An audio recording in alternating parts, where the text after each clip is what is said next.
Me, Sunil Vittal Kaskar. I'm staying in Bandra. Now, आता at present मी ठाण्यामध्ये राहिलं आहे पाचबाकडीला. माझ्या घरी मागे गणेश जयंती होता.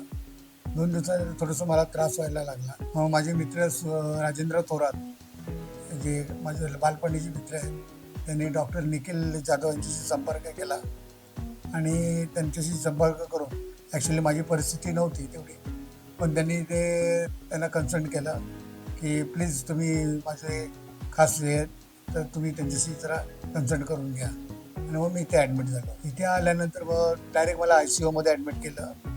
ICUमध्ये ॲडमिट केल्यानंतर तिथे डॉक्टर झा होते. He is a best person in Kaizen hospital, Deepak Jha म्हणून. हे यांनी जे मला प्रोत्साहित केलं, जे प्रोत्साहन दिलं, इज अ टू गुड, एकदम बेस्ट माणूस. त्याच्यानंतर मग हळूहळू तिथले स्टाफ वगैरे, स्टाफने पण मला चांगलं गायडन्स केलं. सगळ्यांनी होप दिला. व्यवस्थित ट्रीटमेंट चालू झाली. तिथे मग 4-5 दिवस ट्रीटमेंट झाल्यानंतर डॉक्टर जाधव साहेबांनी पण चांगला होप दिला. डॉक्टर शर्मा साहेब, त्याच्यामध्ये सगळ्यात बेस्ट गुडे साहेब आणि इतर सगळा संपूर्ण स्टाफ. सगळ्यात best hospital in Thana is a Kaizen hospital in my life.